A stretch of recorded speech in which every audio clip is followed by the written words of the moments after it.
ರಾಜ್ಯದಲ್ಲಿ ಡೆಂಗ್ಯೂ ಪ್ರಕರಣಗಳು ಅತ್ಯಂತ ಹೆಚ್ಚಾಗ್ತಾ ಇದೆ. ಅದರಲ್ಲೂ ಕೂಡ ಚಿಕ್ಕಮಗಳೂರಿನಲ್ಲಿ 6 ವರ್ಷದ ಬಾಲಕಿ ಇದೇ ಡೆಂಗ್ಯೂಗೆ ಬಲಿಯಾಗಿರುವಂತಹ ಆಘಾತಕಾರಿ ವಿಚಾರ ಗೊತ್ತಾಗ್ತಾ ಇದೆ. ಗಣನೀಯವಾಗಿ ಏರಿಕೆ ಆಗ್ತಾ ಇದೆ ಡೆಂಗಿ ಪ್ರಕರಣಗಳು ರಾಜ್ಯದಲ್ಲಿ. ಚಿಕ್ಕಮಗಳೂರಿನ ಸಕ್ರಾಯ ಪಟ್ಟಣದಲ್ಲಿ 6 ವರ್ಷದ ಬಾಲಕಿ ಡೆಂಗಿಗೆ ಬಲಿಯಾಗಿದ್ದಾರೆ. ಶಿವಮೊಗ್ಗದ ಖಾಸಗಿ ಆಸ್ಪತ್ರೆಯಲ್ಲಿ ಆಕೆಗೆ ಚಿಕಿತ್ಸೆ ಕೊಡಲಾಗ್ತಾ ಇತ್ತು. ಅದರ ಚಿಕಿತ್ಸೆ ಫಲಕಾರಿಯಾಗದೆ ಸಾನಿಯಾ ಮೃತಪಟ್ಟಿದ್ದಾರೆ. ರಾಜ್ಯ ಸರ್ಕಾರದ ವಿರುದ್ಧ ಮೃತ ಬಾಲಕಿಯ ತಂದೆ ಬೇಸರವನ್ನ ವ್ಯಕ್ತಪಡಿಸಿದ್ದಾರೆ. ಡೆಂಗಿ ಕಾಯಿಲೆಗೆ ಸರ್ಕಾರಿ ಆಸ್ಪತ್ರೆಗಳಲ್ಲಿ ಚಿಕಿತ್ಸೆ ಕೊಡ್ಲಾಗ್ತಾ ಇಲ್ಲ, ಸಿಗ್ತಾ ಇಲ್ಲ.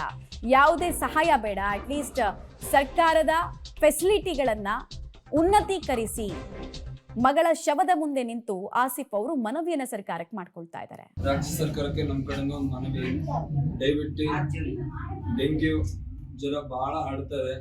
ಬಟ್ ಇದ್ರ ಬಗ್ಗೆ ರಾಜ್ಯ ಸರ್ಕಾರ ಚೂರು ಕೂಡ ಗಮನ ತಗೊಂತ ಇಲ್ಲ. ನನ್ನ ಮಗಳಿಗೆ ಆಗಿದ್ದೇನೆ, ಇನ್ನೊಬ್ಬ ಯಾರ ಮಕ್ಳಿಗೂ ಆಗ್ಬಾರ್ದು.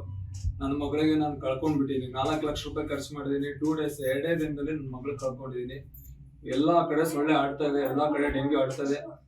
ಸಾಮಾನ್ಯವಾಗಿ ಚಿಕ್ಕಮಗಳೂರು ಜಿಲ್ಲೆಯಲ್ಲಿ ಸಖತ್ತಾಗಿ ಆಡ್ತಾ ಇದೆ. ಬಟ್ ರಾಜ್ಯ ಸರ್ಕಾರ ಯಾವುದೇ ಕಡೆ ಇಲ್ಲಿನ ಶಾಸಕರಾಗ್ಲಿ, ಇಲ್ಲಿನ ಗ್ರಾಮ ಪಂಚಾಯತಿ ಮೆಂಬರ್ಸ್ ಗಳಾಗ್ಲಿ ಯಾರು ಕೂಡ ಇದ್ರ ಬಗ್ಗೆ ಗಮನ ತಗೊಂತ ಇಲ್ಲ.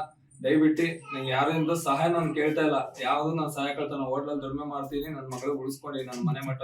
ತಂದೆಗಾಗಿರುವಂತಹ ನೋವನ್ನು ನೀವು ಗಮನಿಸ್ತಾ ಇದ್ದೀರಾ. ಹಾಗೂ ಅಸಹಾಯಕ ಪರಿಸ್ಥಿತಿ ಬಗ್ಗೆ ಅವರು ಹೇಳ್ತಾ ಇದ್ದಾರೆ. ಜೊತೆಗೆ ಸ್ಥಳೀಯ ಮಟ್ಟದಲ್ಲಿ ಡೆಂಗ್ಯೂ ಹಬ್ಬದಂತೆ ಯಾವುದೇ ಕ್ರಮಗಳನ್ನ ಜಿಲ್ಲಾಡಳಿತ ತೆಗೆದುಕೊಳ್ತಾ ಇಲ್ಲ ಅನ್ನೋದು ಕೂಡ ಅವರ ನೋವಿನ ನುಡಿಗಳಲ್ಲಿ ವ್ಯಕ್ತ ಆಗ್ತಾ ಇದೆ. ನನಗೆ ಸಹಾಯ ಬೇಡ, ಅಟ್ಲೀಸ್ಟ್ ಸರ್ಕಾರದ ಫೆಸಿಲಿಟಿಗಳನ್ನ ಉನ್ನತೀಕರಿಸಿ, ಜೊತೆಗೆ ಡೆಂಗಿ ಹಬ್ಬದಂತೆ ನೋಡ್ಕೊಳ್ಳಿ. 2 ದಿನದಲ್ಲಿ ನಾನು 4 ಲಕ್ಷ ಖರ್ಚು ಮಾಡಿದ್ರು ನನ್ನ ಮಗಳನ್ನ ನಾನು ಉಳಿಸ್ಕೊಳ್ಳೋದಕ್ಕಾಗ್ಲಿಲ್ಲ ಅಂತ ತಂದೆ ಬಹಳ ನೋವಿನ ನುಡಿಯನ್ನ ಆಡ್ತಾ ಇದ್ದಾರೆ.